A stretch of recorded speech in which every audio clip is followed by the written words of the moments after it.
All right. Hello, everybody. Welcome to DFS Army's NBA Tournament Strategy Show, where we talk about last night's slate and then we also focus on today's slate.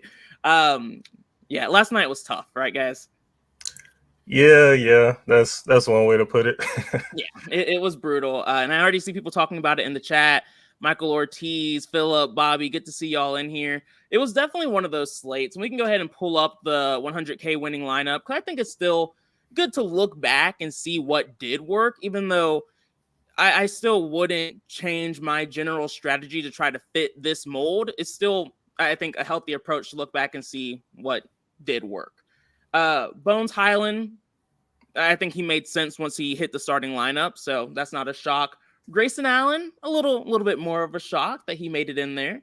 Okogie, he was a core play for us. Evan Mobley, he was a pivot option, especially once LeVert got out, but I didn't get a ton of him. But it does make sense that he made the nuts line.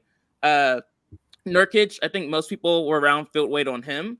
Paul George was a leverage play for both B-Dubs and I, so at least we got that right, but not a lot else. Keldon Johnson, that was a bit of a shock, and then Russell Westbrook, didn't really see that one coming either. Kawhi shat the bed, so it does kind of make sense that when that happens, you're going to get some of these weird results. My biggest piece of advice is that basketball in particular, out of all the DFS sports, is a marathon. It's not a sprint.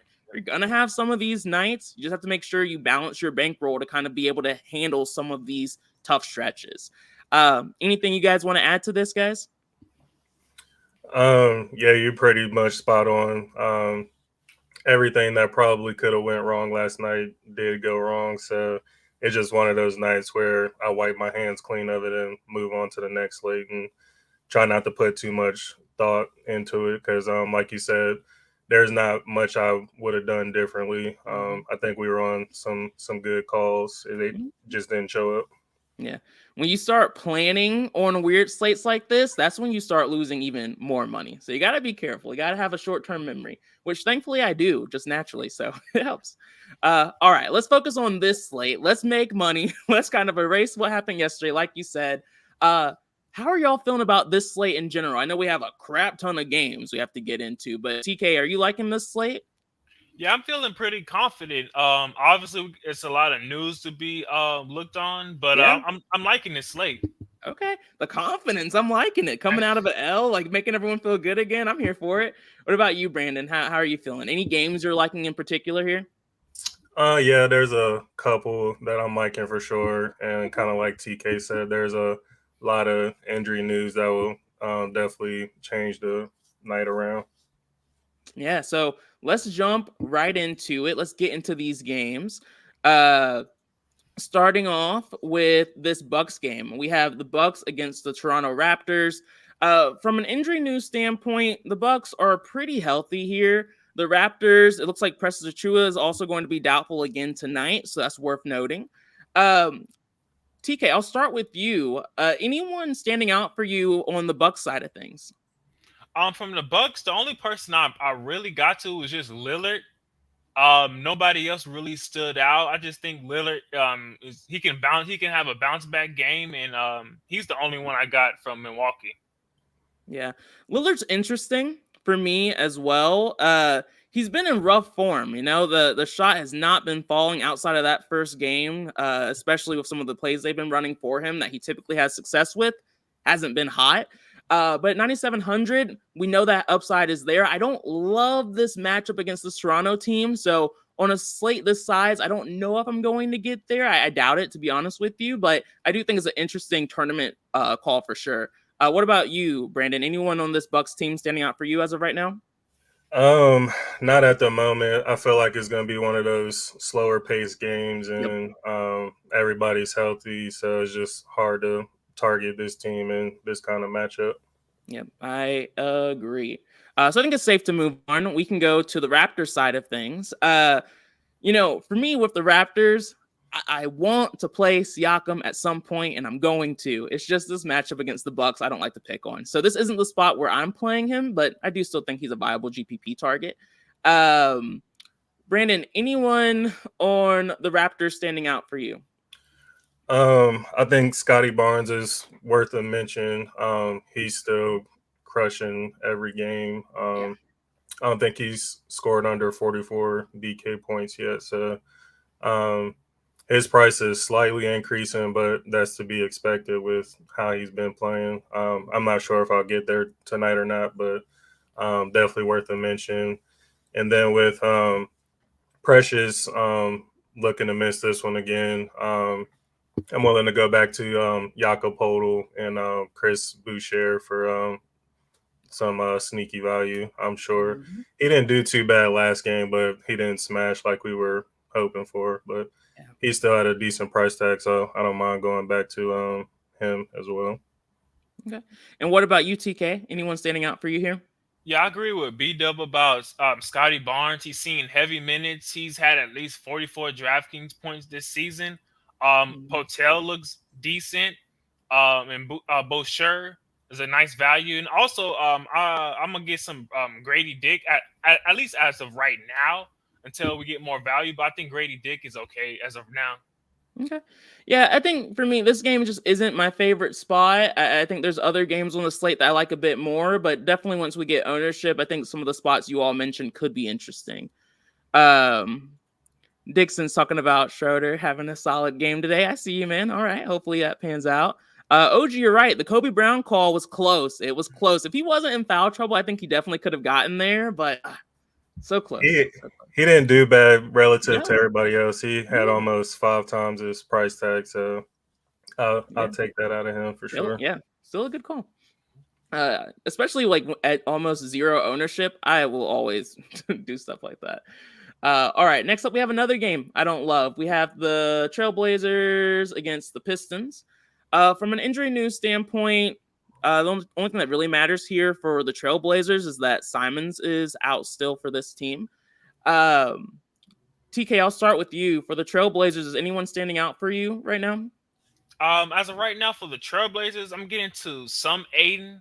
I'm getting to some Sharp and Brogdon. I think those guys are good mid-range pieces. What about you, Brendan? I don't mind a small shot on Ayton. I avoided him not on purpose. I just didn't get to him last game, and of course, he had his best game of the season. And then with Duran looking like he might miss this one, I think that's even better for Ayton. As far as everybody else, I'm not really. Nobody else is popping out for me. Yeah, it's interesting. This team is a little lucky that they get to face off against Mr. Turnover himself, Cade Cunningham, because that's all Cade's been doing lately is turning the ball over. My only concern is that Scoot Henderson is on the other side who likes to foul everyone. So it's like, what's going to happen? Will Scoot foul out or will he actually be able to get the ball? I think Scoot could be a little sneaky here. And I like this spot for him. He's been seeing the minutes. This is a decent matchup against a Pistons team that isn't good. And I expect Scoot to be pretty low owned. So he's definitely on my radar as one of those sneaky leverage plays where you don't have to have a ton of ownership on him to have a successful slate. Anyone else you guys think we should mention here on the Portland side of things? Not for me. All right. The Pistons side is where things get a little bit more interesting. And this is where a lot of people are trying to get their value today for good reason. As of right now, Jalen Duren is listed as questionable. Bogdanovich has been out. Morris has been out. Livers has been out. So none of that matters. But Jalen Duren being questionable should open up a lot of value from this team. Or at least one play that we would feel relatively confident in. Brandon, how are you treating these guys? For sure, if Duren misses, Bagley becomes a core level play for me at least. You can also go to Isaiah Stewart. He still had a good price tag, and then one guy for sure I'll be getting to is Azar Thompson. He's just looking way too good right now to not play him, and still at a decent price tag for what he's doing. So those would be my 3 main guys I target. Yeah, we have 2 rookies who are looking really good this year on this slate. So I agree. What about you, TK? Who's standing out for you? Yeah, I agree with everything B-Dub says. And also, I would add potentially some Killian Hayes. I think he may he grades out a little better if Duran is out. Mm-hmm. And also, I'll be interested in seeing how many minutes James Wiseman gets. Yeah. I don't know if he's playable here, but you just never know with the news. Mm-hmm. Yeah, I think that's a great call. I mean, I think those of you who have been playing NBA DFS for a little while, you know how these Bagley nights can go. He can be a little volatile at times. He can burn you. But I do think he's in a fantastic spot. He's been a bit more consistent recently with his production when he does see the court. And especially if he gets the starting call, then he's going to be a core play for me as well. And I think you're exactly right, TK. Wiseman's the pivot, but also just another solid option if Duran misses. So right now, everyone's kind of crossing their fingers that Duran does miss this game, and it's looking like he will. So I think this is going to be a solid spot for us. Anything else we should talk about here, guys? Nope. Okay, let's move on. Next up, we have a game total that's high, but we also have an extremely wide spread, which means there's an increased chance of blowout. But I know we typically don't play for the blowout, so I think it's safe to just kind of realize that there's some risk there and move on. But for the Pacers, we have more questionable tags. We have Tyrese Halliburton listed as questionable. That's huge for this team. Benedict Mathurin's listed as questionable, and Jalen Smith all listed as questionable tonight. TK, what are you doing here? Yeah, if Tyrese Halliburton if he's in, I'm going to be interested in him. But if he's out, then that should open up some room for Nembhard, McConnell, Buddy Hield may get in the starting lineup, right? Mm-hmm. So, and then also Miles Turner. So I'm gonna be interested in those guys if Halliburton is out. Yeah, the starting lineup for the Pacers, they all see an increasing usage because Halliburton is just so dominant with the ball. But B-Dubs, how are you treating the Pacers today? If Halliburton misses, TJ McConnell becomes the best play on this team for me. I think he becomes a core level play if he starts. He's only 4K and has smashed for us quite a bit in spots like this. As far as the other guys, I want to see who's starting because most of these like secondary pieces aren't cheap. So it matters to me who starts. Yeah, I agree with you on TJ. If Tyrese is healthy, I don't plan on playing him against the Celtics. Solid defensive team is the main reasoning for that. Like I mentioned, I like TJ McConnell. I think Bruce Brown could be interesting if Halliburton misses as well. He's already had some solid performances this year with even more opportunity. I think he could crush it. But again, we'll have to wait and see for the news here and go from there.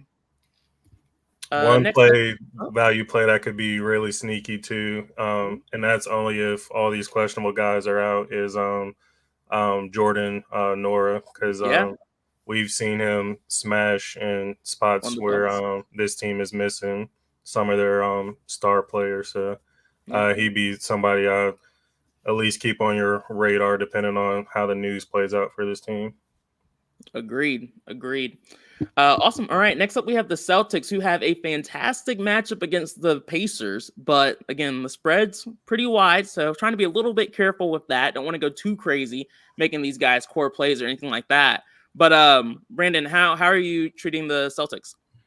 I'll be fine going back to Jaylen Brown. He's still at a nice he has a nice price tag and great matchup, and the starters played more than I thought they would in that blowout against Wizards last game. So even though that spread is kind of scary, he'd be the main guy I don't mind targeting. Yeah. Another piece too on the Celtics team, I agree with you on Brown, and then Giroux's always a viable play at 6,800. I think Porzingis is interesting as well. The Pacers have been awful at rebounding the ball, and Porzingis has been a lot more active there. I thought that there was a chance Al Horford would really kind of play that main role, but Porzingis has been solid from a defensive standpoint and rebounding standpoint. Anyone else you think we should talk about here, TK? Yeah, I think Jason Tatum, because if this game do blow out, I think Jason Tatum will have something to do with that. Mm-hmm. And we all know he has 60-point upside, so I think I'll go with him, especially if the field is lower on him. Mm-hmm. I'd be interested in Tatum. Yeah, that is a total just like tournament GPP play because of the spread and because of Tatum's price tag. He's going to be extremely low owned tonight. And so, especially looking at the soft matchup against the Pacers, especially if this game does stay close for whatever reason, maybe Bruce Brown's getting hot or McConnell or someone else. I do understand the thought process behind that Tatum call. So I think that's interesting. If he shows up a little bit in my lines, I'll be totally fine with that. But again, not someone I want like 50-60% exposure to or anything like that. Anyone else you want to talk about on the Celtics? If the ownership is low on him, and definitely if Halliburton misses, I wouldn't mind some shots on Drew Holiday. Yep. We haven't seen that smash game from him yet, but in this matchup, he's still at a decent price for the upside we know he has. So depending on ownership, I'd be willing to take some shots there. Yeah, no, I agree. I think that's a good call too. All right, next up we have the Washington Wizards against the Atlanta Hawks. Game total is solid here. Spread's a little wide at 8, but at least it's closer than the last game. For the Wizards, Daniel Gafford is questionable, so that does matter a good bit for this team. TK, what are you doing with the Wizards tonight? The Wizards, with Washington, the only person I was really getting to was Kyle Kuzma. Mm-hmm. For some reason, I'm not too interested in nobody else. And with Kuzma, it was kind of a force. So I guess he's the only guy I'm really interested in on Washington. Yeah, I mean, last time out when Gafford was out, we thought there were other bigs that could be interesting here, like Gallinari or Muscala, but no, they decided to play Kyle Kuzma at the 5 because why not? Brandon, what are you doing here with the Washington Wizards? Yeah, it's kind of the same for me. Kuzma is probably the only guy I really want to target. Say it all the time, I'm a Tyus Jones fan, but he's still priced kind of where he should be, and he might not be needed tonight. And Jordan Poole, he's just doing some wild stuff so far this season, taking some crazy shots and not looking good at all. So yeah. I don't think I can get there either. So yeah, looking like Kuzma for sure for me. Yeah, let's see. Poole 7,900. I think soft matchup against the Atlanta Hawks, he's viable. Those of you who have watched the games, he looks awful. Jordan Poole does not look good right now. But this is a decent get-right spot for him. I don't want to tout him too hard, but I do think he's GPP viable here. Kuzma as well is on my radar and no one else as of right now. If Gafford's out and they actually decide to start a real big, I would consider them. But assuming they don't do that, I'm not planning on it. All right. For the Atlanta Hawks, we do have Trae Young listed as questionable right now, which is another really big stud on the slate that could drastically change what we do on this slate. B-Dubs, how are you feeling about the Hawks tonight? Yeah, we were talking about this before the show. If Trae Young misses tonight, DeJounte Murray becomes a core play for sure. Like 7,300. He's actually cheaper than he was last game he played. I think it was 7,400, and we were on him when he finally had that smash game. So, in this matchup at this price, like he becomes one of the best plays on the entire slate. Yep, I agree. TK, what about you? I agree with what B-Dub said. DeJounte Murray looks great. Going back to last season when Trae Young is not on the court, he has a 28.8 usage rate and he with a 34.7 assist rate. So DeJounte Murray would be definitely a core play, and he even looks appealing if Trae Young plays today. Yep, I agree with that. I was talking to Brandon about it before the show. I was like, is this a DeJounte Murray night again? I felt we were on him last time out, and it felt a little lucky. I'm not going to lie. This time around, I'm a little nervous about it, but this matchup against the Wizards is fantastic. And like you all mentioned, if Trae Young is out, another really good spot for him. So I like it. Especially the Wizards are a team that are allowing a crap ton of 3-point shots against them and just allowing a lot of scoring just in general. So I like any team that's going up against them at this point. Did you all get any interest in like a Clint Capella or Jalen Johnson at all? Are they on your radar tonight? Oh yeah, we talk about it all the time. You can attack the Wizards down low, and Mhm. they're looking good. I even like DeAndre Hunter. He's been really solid so far, and still priced in that 4K range. So don't mind going there. And then another player who would be on my radar if Young misses is Bogdanovich. He usually shines big time when Young misses. Yep. I agree. TK, anyone else we should talk about here? I just had it. What B-Dub says, DeAndre Hunter. I have some interest in him. Yep, agreed. Any Okongwu interest? Yeah, I was gonna say Okongwu is worth a mention too. He's been very solid, even with Capella in and still in that 3K range. So he's somebody I'll probably be getting to as well. Yeah, the Duran news might make it a little bit harder to get to an Okongwu today, but especially if Duran plays, Okongwu is definitely another solid value option on the slate and a pivot off of some of the chalkier guys if you think Bagley might struggle tonight.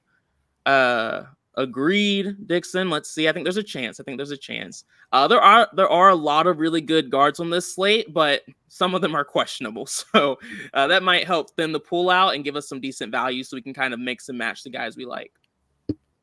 Let's see. Next up, we have a decent game total with the New Orleans Pelicans against the Oklahoma City Thunder. I was a little bit surprised, but not completely, to see the Thunder favored here against the Pelicans. But the Thunder have looked really good this year, or decently good this year, so I understand it. For the Pelicans, they have Brandon Ingram listed as questionable. Pretty big deal, but both Zion and CJ disappointed a little bit last time out in this situation. And then Alvarado, Murphy, and Marshall have all been out for a while. TK, I'll start with you. Do you like anyone from this Pelicans team tonight? Yes. If Ingram is out, then I will go back to the Hawkins.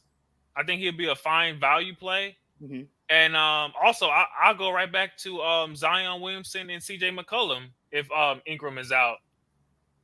What about you, B-Dubs? Yeah, if Ingram plays, I don't have too much interest in this team. If he's out, I'm fine going back to McCollum. And then Hawkins played a crap ton of minutes last time out too, so I'll follow suit with TK. Yeah, I agree. But this Thunder team is starting to look like a decent defensive team, surprisingly. So I'm not going crazy here by like, okay, either if Ingram plays, it's a pretty easy fade for me. If he's out, I'll consider some of these pieces a bit more, but I'm not super excited about it as of right now. On the OKC side of things, they're healthy for the most part. Kenrich Williams is out. Jalen Williams is out. B-Dubs, is anyone popping for you on this team? Probably the only guy I wouldn't mind getting to is Jalen Williams. He's been looking really solid so far, and still is carrying a nice price tag. Some of these other guys are just hard to get to when this team is healthy. Yeah. There's two Jalen Williams on this team, for those of you that don't know. There's a Jaylin, and then there's the Jalen, and that's the one that B-Dubs was talking about. What about you, TK? Any interest in these guys? I have interest in Shai Alexander. And just as a low ownership play, he can always get you at 55, 60 fantasy points. Mm-hmm. Yeah, no, I agree. I think there's some decent plays here. Not my favorite spots. I feel like everyone's priced pretty appropriately, in my opinion. So not anyone I'm super excited about. Any interest in Chet? He's been looking pretty good, but I think there's just other center plays I like more than him. Yeah, I agree. And Giddey's looking like a decent points per dollar option, but he's just streaky, so I'm not feeling it. I keep watching his price go down, and I want to play him, but I just haven't seen enough from him so far this season. I agree. And then for the Nets, did we get the Dinwiddie out news, or is he still listed as doubtful? Yeah, I think he's officially out now. Okay. So with knowing Dinwiddie's now officially out, does that give you maybe more interest in some of these Nets players against a decent Miami defense, TK?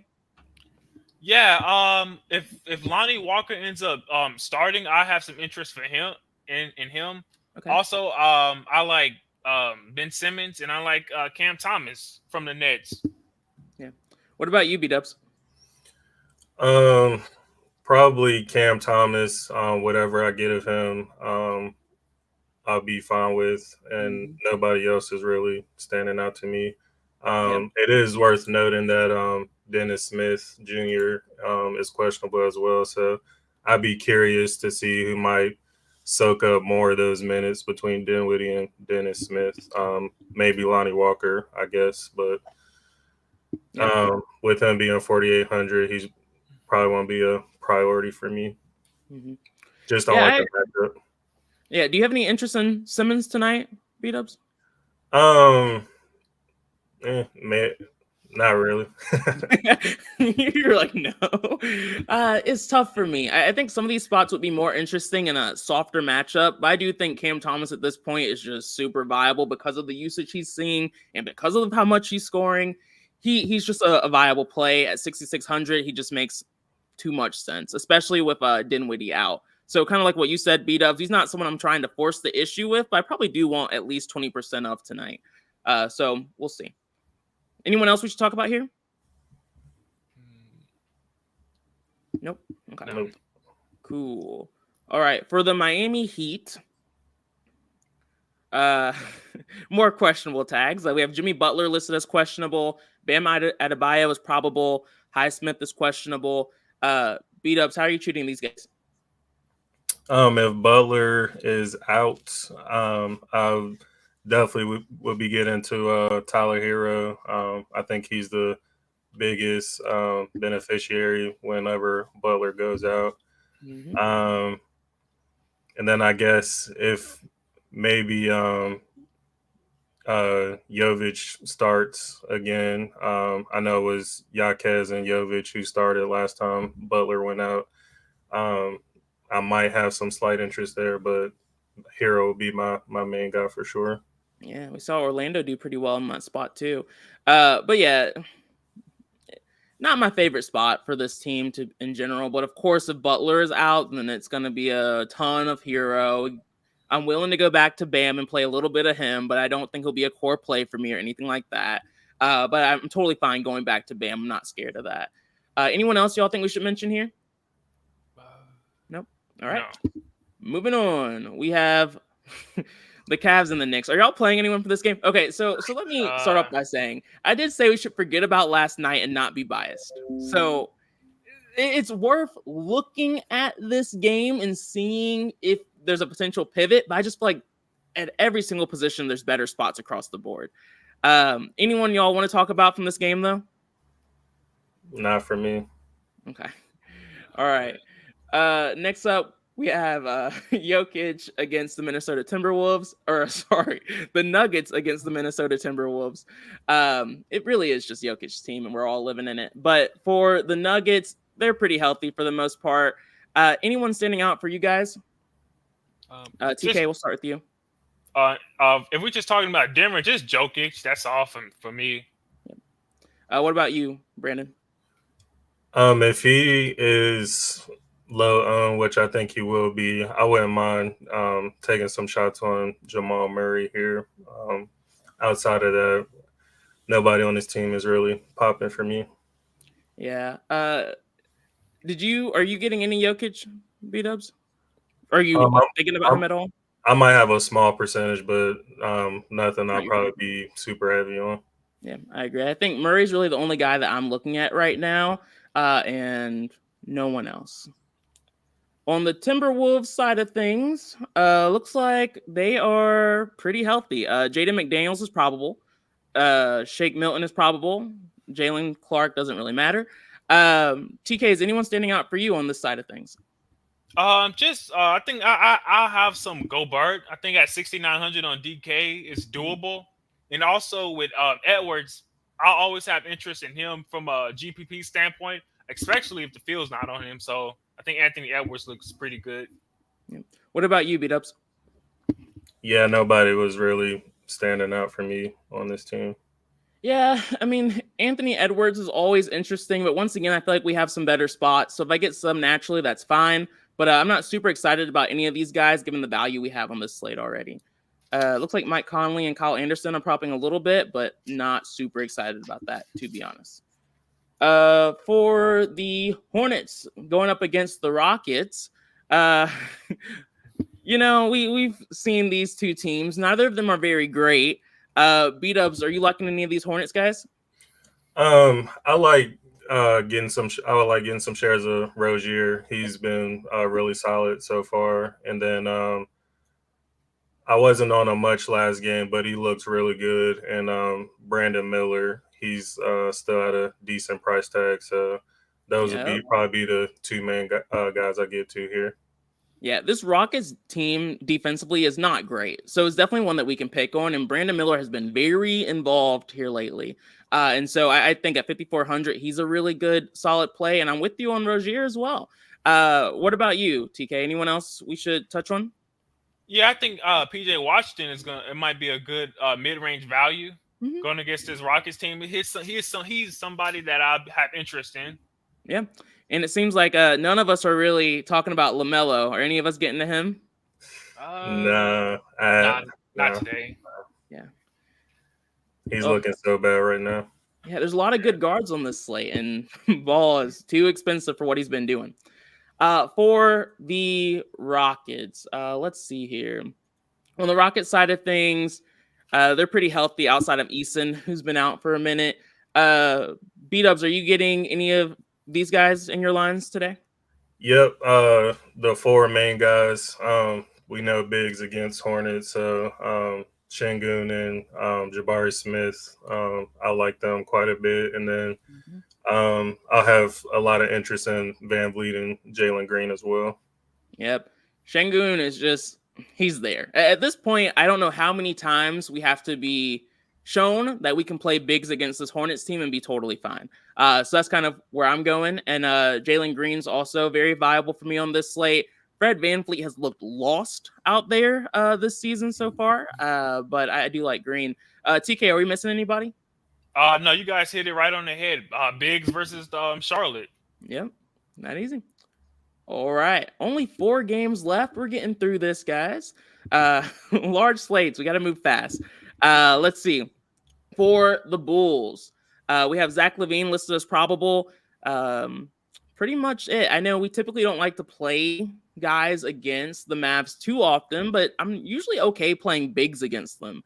TK, anyone that you like on the Bulls, though, that we might be overlooking? The Bulls, I was getting to some DeRozan, just being at 7,400. He can always have a good game. And for me, that was pretty much it from Chicago. Yeah. What about you, B-Dubs? Same story with this team. I'll be fine with whatever mix I get of the trio. Probably won't force anybody, but I'll probably like Vucevic the most out of the 3. Yep, that's exactly where I am. Agreed. On the Mavericks side of things, of course, we have another guard who's questionable. Love the consistency. Kyrie Irving's listed as questionable tonight. We saw Doncic crush last time out in this spot. B-Dubs, any interest in Doncic today if Irving's out, or anyone else kind of on your radar here? Yeah, I mean, it's hard not to play Luka when Kyrie's out. Just looking at that price tag, though, like, yeah, it's hard to swallow. It's hard to swallow. Almost 13K. Yeah, it's hard. Like, Luka's leading his team in points, rebounds, and assists right now. That's freaking insane. Yeah, if Irving's out, I'll play some Doncic, but it's one of those situations that, thanks to his price tag, you don't have to go crazy with. But I do want some exposure just because he can go nuts. TK, do you think we're missing anyone? I have some interest in Hardaway if Kyrie's out. Just some interest. I'm not going to force him, but I definitely probably want around the field if he's low. Mm-hmm. Yeah, guys like Tim Hardaway Jr., Josh Green, they're always viable in spots when Irving's out, just because they do get a little bit more involved than they typically are from an offensive standpoint. But again, they have to be super effective, because it's hard to get anything done when Luka's the main guy doing everything on that team. Was there anyone else from that game you all want to talk about? Okay, cool.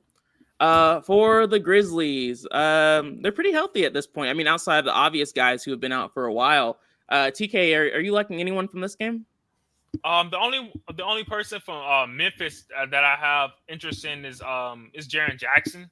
Yeah, I think other than that, I'm not going to force anything from Memphis. Yeah, not gonna lie, I was a little PO'd last time out. I love playing Jaren Jackson Jr. and of course he went off the one game I wasn't playing him.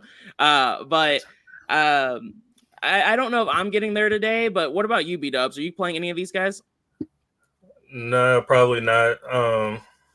I figured Jaren was worth a mention for sure, and Marcus Smart as well. He's been looking solid so far, but this team just really isn't standing out to me tonight.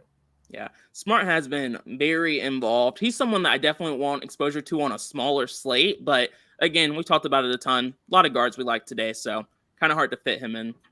All right, I think it's safe to move on. On the Jazz side of things, they're looking pretty healthy. So not really any injury news to talk about, but it does look like we could potentially have some decent value here from this team. B-Dubs, are you liking any of these guys? If his ownership is low, I wouldn't mind getting some leverage to marketing. He just is still at a good price tag and has some great upside. Looked great last game too. Yeah. Kessler, I'm always on the fence about him. He always has a nice price tag, but he's just not very consistent, and his minutes haven't really been too consistent either. Couple other guys I was looking at is John Collins again. He's averaging a double and still in that mid 5K range. Yeah. So don't mind going there. And then Olynyk is looking like some solid value as well. He's seeing 20 plus minutes and another solid player on his team. Yeah. And one thing that I like about your calls on like Kessler and Collins and even Markkanen is that a lot of people, and this isn't a bad thing, are still using last year's statistics to look at defensive matchups. And Steven Adams was on this team last year for Memphis. And so when it comes to the front court, DVP and things of that sort, a lot of people are going to be a little scared because Memphis was pretty good against bigs last year.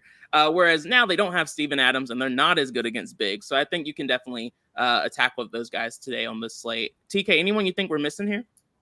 I had some interest in Horton Tucker. Okay. Not too much, but I think he's somebody who needs to be talked about. I think he can go out there and make a good value play as of now. Okay, awesome. Cool. Next up, we have the Clippers against the Lakers. This Clippers team, it's a long list of guys who are TBD, but we have Kawhi listed as TBD, potentially for injury management. Paul George, TBD for injury management. James Harden is out. PJ Tucker is probably not playing. Terrence Mann is listed as TBD. I would say those are probably the ones that matter the most here. I'll throw it to you first, TK. How are you treating these Clippers? Yeah, with the Clippers, if Paul George or Leonard, if one of those guys are out, I have some interest in Westbrook. Mm-hmm. But if both of them are out, I definitely want to take some chances with Highland and Powell, only if both of them are out. Yeah. No, I definitely agree with that. What about you, B-Dubs? Anyone else you want to talk about? If one of these guys ends up being out, I don't mind going back to Kobe Brown for sure. I think he could be another sneaky value player. Yeah, I'm hoping more people aren't on him because he played decently well yesterday. I'm sure his ownership would be a little bit higher, especially if Paul George and Kawhi end up being out. But yeah, this is an interesting game. I like the Clippers a good bit here. The injury news, of course, will matter a lot. Hopefully we get that before lock, but we'll have to wait and see there. Anyone else y'all think we should touch on here? Of course, Norman Powell's in the conversation as well. Yeah. Okay, cool. For the Los Angeles Lakers, another team that's pretty healthy on this slate. I mean, well, outside of Gabe Vincent, he's doubtful. One of their backup guards at this point. And Rui, he's out. So another backup player who's not playing today. B-Dubs, anyone you like from the Lakers tonight? I love AD. He's looking so good. Like I'm pretty sure he put up 3 straight 60-point games. Like he's just playing insane right now. So it's hard not to go there tonight. And then Christian Wood, with Rui being out, he'll be somebody on my radar. He saw 27 minutes last game and looked pretty good. So I foresee him getting decent minutes again tonight. And then sneaky value here. If Vincent ends up missing, I think a couple of guys that we should keep on our radar is Cam Reddish or Max Christie. I could see one of them getting his minutes. Yeah, my favorite there would be Cam Reddish. I think they've already been trying to get him a little bit more involved, and I think this will be a fantastic spot for him. I also love AD today. No matter what, I will be double the field on him. Ideally, he's not super chalky. LeBron James, I'm not really on. He does. Yeah, he just hasn't been looking that great this year. Are you guys liking LBJ today? TK at all? Nah. I'm not on LeBron. Yeah, if Vincent is out, I do have a little bit more interest in guys like Russell and Reeves because I think they will play them out there a little bit more. I think there's a good chance, especially if one of Kawhi or Paul George misses this game, that this could be one of the highest scoring games on the slate, and it just really goes back and forth. So this is one of my favorite games on the slate that I plan on having a good amount of exposure to. I saw earlier in the chat that someone was like, this is a Torrin Prince game. Are you guys on Prince at all? No. Okay. Worth mentioning just in case. And yeah, I love the Reddish call as well. So something to keep a good eye out for.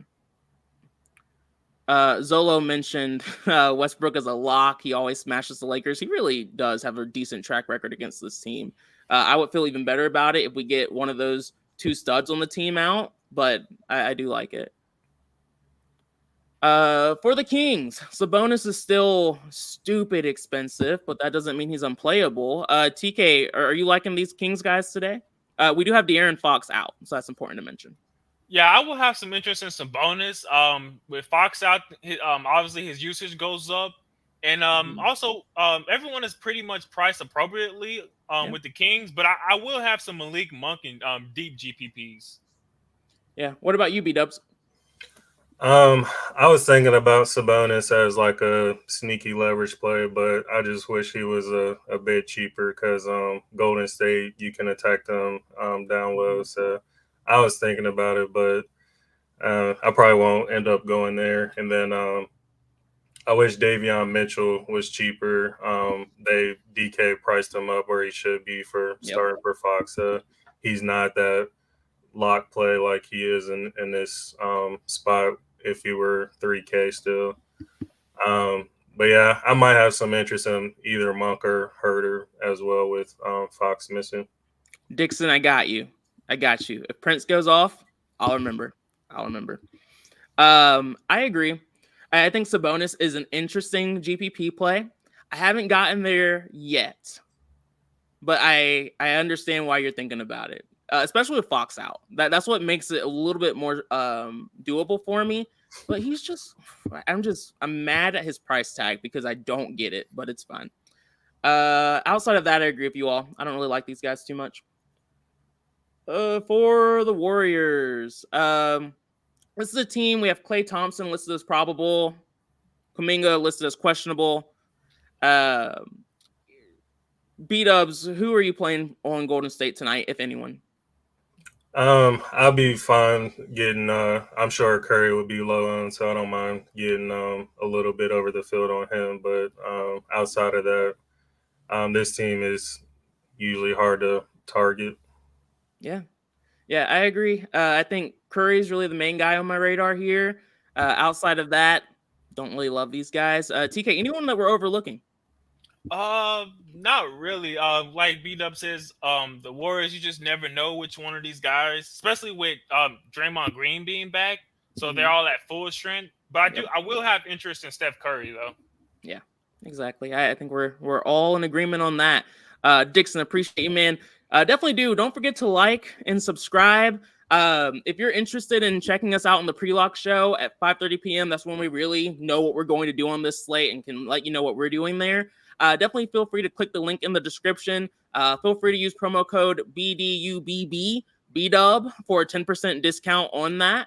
And outside of that, guys, I think we're good to go. Anything else you all want to touch on before we go our separate ways? Any last words? My biggest thing is erase the hate from yesterday and embrace the craziness of today, because today will be a little insane, but have fun with it. It just makes it a little bit better. Zolo said Sabonis is a trap. He's effective when he runs pick and rolls with Fox. Yeah, I definitely do think it definitely could be a bit of a bad spot for him. It just, for me, depends on where the low ownership is, or if that low ownership is there. So we'll see. Good luck, everyone, tonight. Hopefully we see you on the pre-lock show. If not, we'll see you tomorrow. Peace out.